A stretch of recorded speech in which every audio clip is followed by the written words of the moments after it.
Hey everybody, welcome back.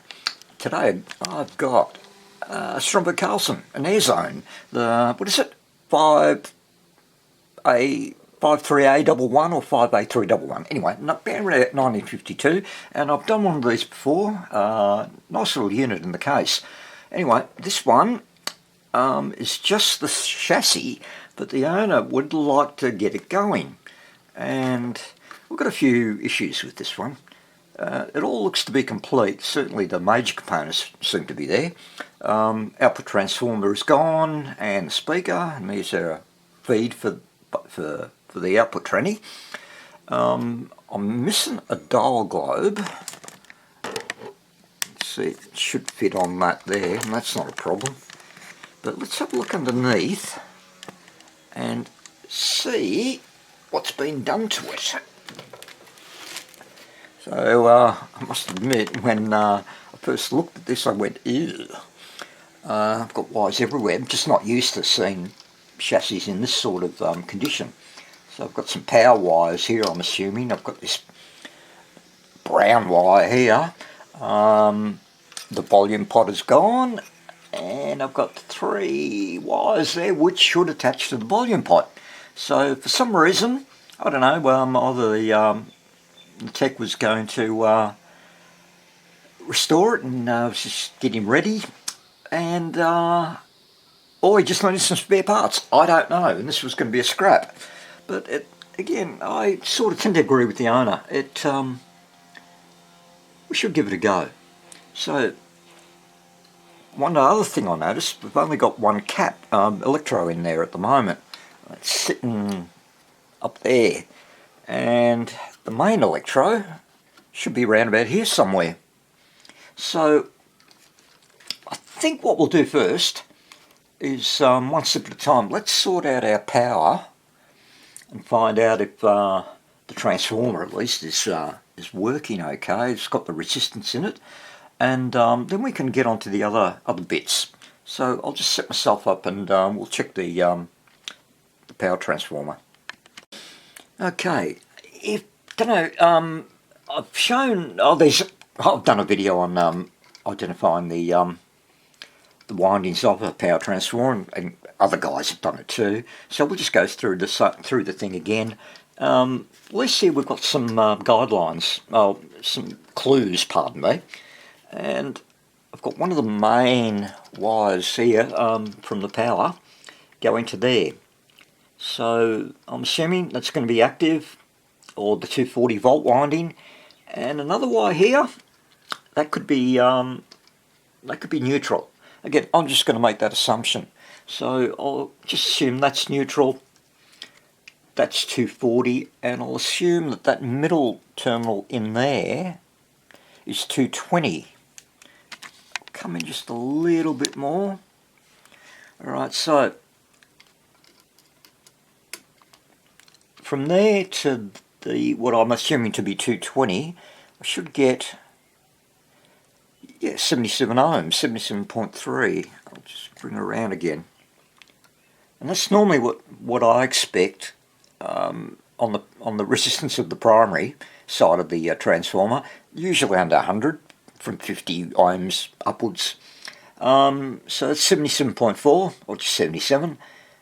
Now, if that's 240, it'll be higher than 77, and it is. It's 85. So 86. Cool. 6. It's about 8 something ohms difference. So the difference between 240 volt winding and the 220 volt is 8.6, which is it. So we've got it.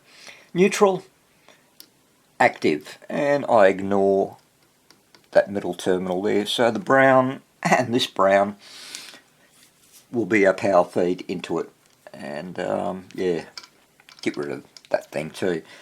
But clearly, like I said, that went off to the on-off switch, and that was feedback there, and it seems to be the neutral that was used to turn the power on and off, which again, I don't think it's a big deal, because I don't think the power transformer really cares which way the voltage and current are flowing from, as long as they're on the right taps. So whether active is flowing into the neutral and coming out of the 240 volt winding or vice versa, I don't think it makes any difference at all to the transformer.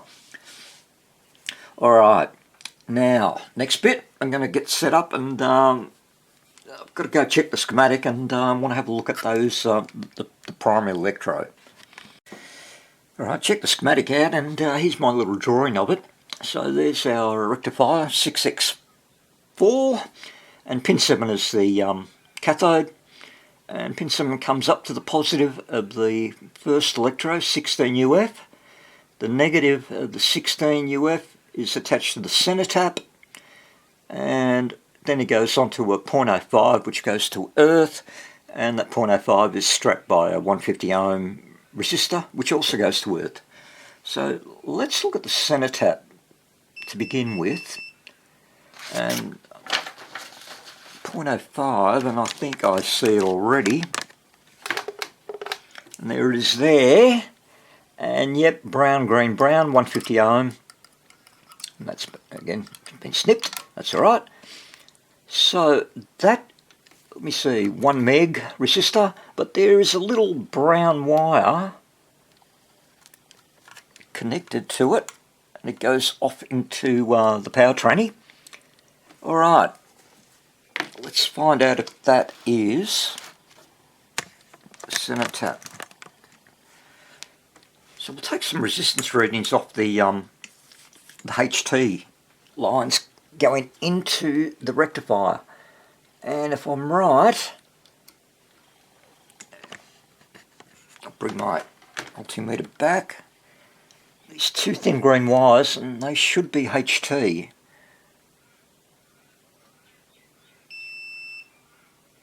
And uh-oh. Oh, there we go. Whew. Don't die on me now.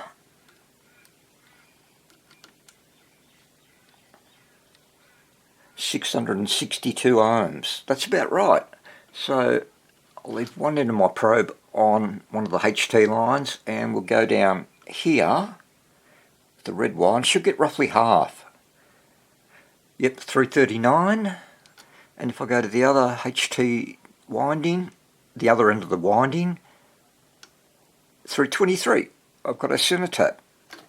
So the primary electrode, negative will go to there. Now let's find out where we put the positive. And as I said, pin 7, and yep, it's only a 7 pin socket. So there it is there, coming down to that point on the terminal strip, and that's feeding the red wire. Yep, going into the power transformer. Just, you know, as an aside, there's the blue wire from the plate of the 6M5, and we've got this wire going from right there down to this terminal point here, and I can see that the wire has been snipped. So just do a continuity check, and I'll go from the cathode down to where I think the electrode should be attached, and yep, all good. So positive of what is it, 16 microfarad, positive goes there, negative goes there, and I'll fix up that broken resistor there. So I'm just going to put that in now, do one thing at a time I think, and then we'll progress on and move upwards. Right, there's our first cap in, all correctly done, and next thing is, let's now trace from the positive up to, should be here. So that's all done, and as you can see, I decided to change that 0.047, that 0.05 to an 047, and another 150 watt, 150 ohm resistor there, strapping it. So okay, positive side of the 16 goes up through this voltage dropping resistor to the second IF can. So 3K. Alright, well, first thing, let's just measure it, given it's getting a lot of voltage on it. and it's probably gone high. We'll see how high it's gone.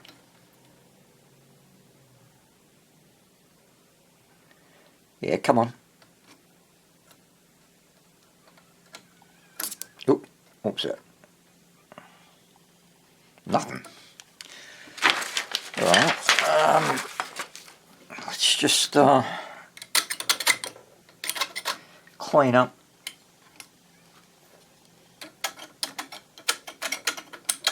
those wires, and hopefully now we can get a reading. We're getting sort of wants to. Whoa, megs. Alright, hold on. I'm going to try my other little crappy multimeter, but it's got alligator clips on it.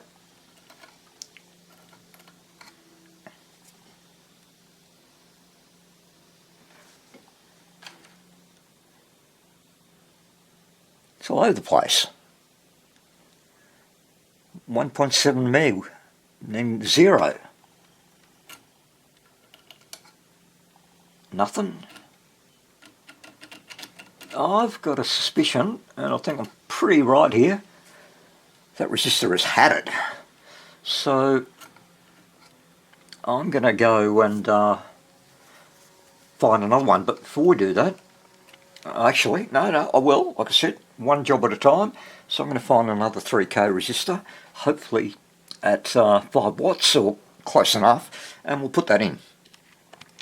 Okay, that's couldn't find a single resistor for 3K at 5 watts, but I've got two 5 watters, 2400 and a 470 ohm, so brings it up close enough to 3K, and the wattage certainly sufficient. Let's just check. Come on. Where is that? Yeah, 2.8K. And that's well within spec, well within 10%. Alright, and next thing is let's do our schematic. And I'm going to focus off on that point. So we should have a direct connection between the top end of the 3K and the second electrode. So just do a continuity check. And there is there. So let me see, where's the electrode? Yep. How's it getting there? So there's a wire here. I think I know. Just come up a tad. There you go. So that wire runs to there, and from there it runs to the electrode. Cool. Alright, so that's all working. It's all connected anyway. I'll get another electrode and install that, and then we can see if this thing's going to work. Man, if it doesn't, I'm going to be pissed. Back soon. Okay, got our second cap in, and while I was at it, I changed that 0.05 as well. So why not? And let's just give it a test. Make sure our connectivity is still working. I've done the right thing, so let me just fit that in. You can't see what I'm doing, so just put my probe into there, so I should get a signal here. Yep, and I should also get a signal up at the IF can. Yep, so all done. And that old cap can, that's now out of circuit. So what's that leave us with? Well, at this point, this wire, and as I said, it's going to pin the 6M5 It's going to pin, where are we? There. So 1, 2, 3, 4, pin 5. I don't know what that is. I'll just look it up. And there's your 675 pin out and pin 5. Yep, the heater. 4 and 5 are the heaters. Cool. So is it the heater or is it the earth part of it? So no, I'd say it's the actual 6.3, and there's pin 4 there, and that's going off to earth. We just, again, live checking. Yep, they're both earthed out, of course, because that's how it's connected. So that will be for the dial globe, of course. And I do have one. Oh, it's been sitting here for ages and ages. Well, not a globe, but the holder. So that should just fit in there. Right, done. Beauty. Alright, I'm not going to worry too much about that for now. Just leave that hanging there. And let's get some power to it and see what happens. Alright, here's the portion of the schematic relating to the volume pot. So naturally, you know, 3 terminals, input, output and earth. So on the output, on the wiper, 0.01 coupling cap, and that goes off to a resistor which is 10, which goes to earth. So I'd hazard a guess and say 10 meg. What confuses me is this resistor here. It's on the schematic. Let me just bring up this thing on the schematic. Right, as you can see, yeah. Okay, back to me. So 0.05 for a resistor. Half a meg. 5k, no, 50k, 50 ohms, who knows. But anyway, the output is definitely 0.01, and the feed comes off the comes through the IF can. So and the other one is going to be earth. So that's our wiper there. There's 0.01. So we've got these two, and one of them's going to be earth. Not that one. But that one is. So, pardon me, while I'm at it, since it's earth, a bit of green nail polish on there, and that'll remind me. And this should be our feed. There it is, IF can. Bang. Bang. Bang, oh, 0.05 there. I don't know where that's connected. Oh, anyway, I'm not going to worry too much. What I'm going to do is just jump this in. Jump her in a volume pot.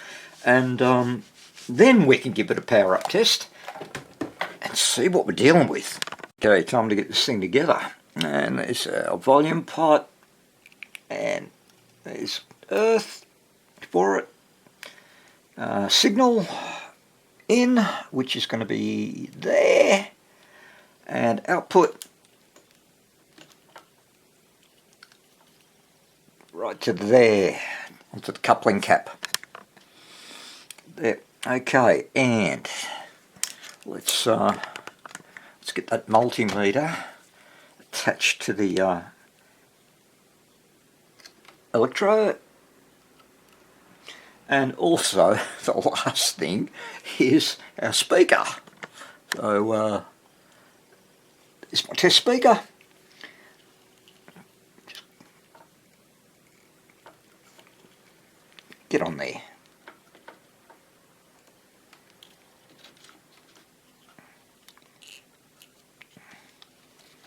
Okay, that's it. And they're not touching. Nope. Alright, here's a big test. Let's give it some power. Let's monitor it closely. Verax on. Turn my other multimeter on so I can see what voltages I'm playing with. And here we go.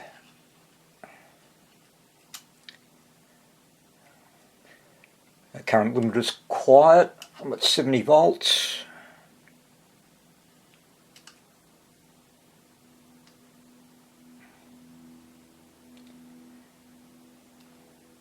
$130.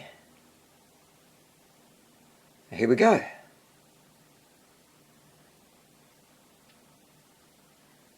Shit, this might work. Voltage is good.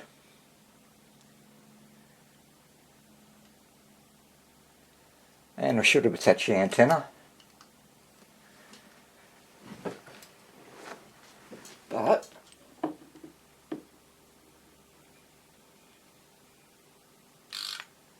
no sound at all. Alright, okay, I'll get the antenna on first. You never know, never know. Okay, I attached an antenna, why not? Of course, we've still got the issue of could be valves. But anyway, let's bring it up again. And I've monitored the second electrode, make sure that's getting voltage. It looks like it from what I can see already, 1.5 volts on it. So let's bring it up.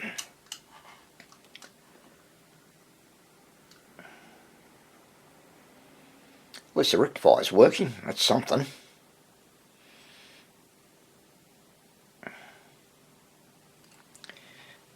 Right. Yeah. Just lost my earth wire. It's working. Put the earth wire back on.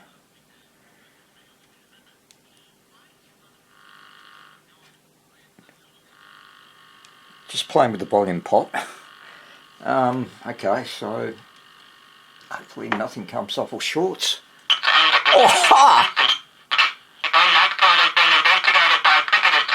What? Alright. Well, that sounds really shithouse, but hey, it's alive. Not bad.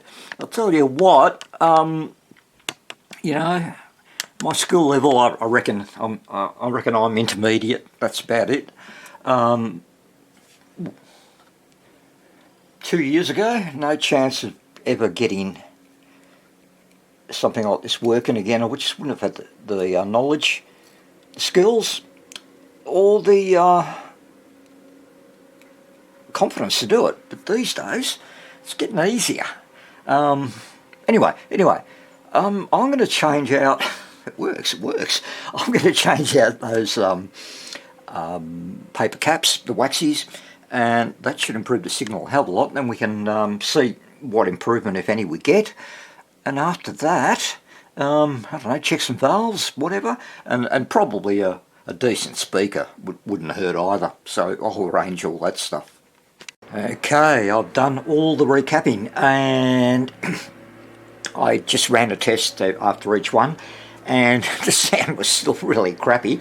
That's my last one that I've changed, 0.01, and I also thought I'd try a different speaker, the spare power output transformer.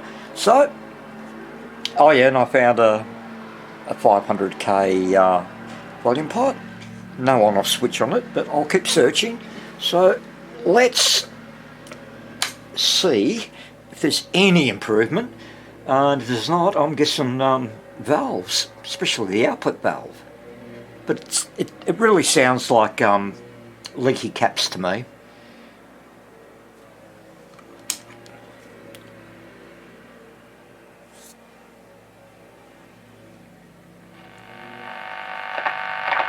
It's alive. Pleased with the way that he pulled up as well. I think it's very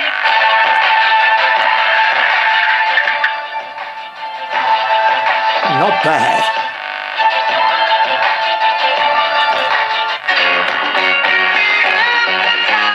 Well, in some of the most demanding navigation situations. Much better. If you're flying along at low level at night in an F-111 at 200 knots, and okay. Admit that the female navigators did. It was that lousy little .01 cap that was really leaking.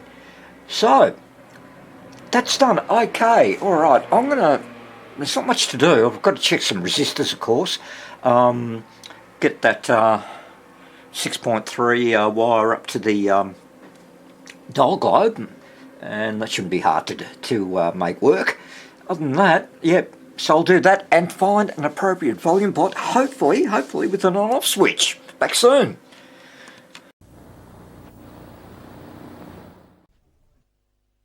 As everyone knows, advertising for beer, cigarettes and coffee is made with a sailing yacht. You sell investments, chocolate bars and rum with a tropical beach. For shampoo, tobacco and jeans, you use a motorbike. For auto accessories, ice cream and aftershave, you need a... That's right. Advertising for Tillman is best made with Tillman, the dry one from Franconia. All wine, no make-believe. Well, what a clever commercial that was. I just found that one. I thought I'll chuck it on the video. I always liked Pommy humour. Anyway, back to the radio, and it's all done. So as you can see, mounted in a new output transformer. Thought I'd put it down there. Plenty of room. Volume pots in with the working on-off switch. Man, did I have problems with them. I originally was going to use this, and it was working quite well. I installed it into the radio, and it didn't work at all. It wasn't the on-off switch. There's a fault in it. I'll show you. I just can't believe this. And managed to find it. But anyway, continuity tester. And if I one end to the shaft, and if we go to the earth terminal, I call it, nothing. Input terminal, nothing. But the wiper, it's shorted out. So that's why that wasn't working. Pity, but I don't think I'll be able to pull that together and fix it. But at least the on-off switch works, so I'll keep that. What else did I do? Yeah, changed a few more resistors. And let me turn it on while I'm talking. And the dial globe's been wired up too. And yeah, let me see if you can see it. There it is, see? Glowing. Come on.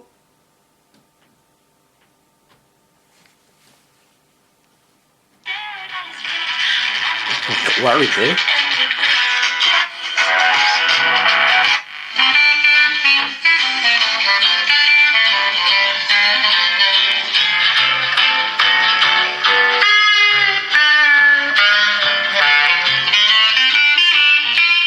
Not bad.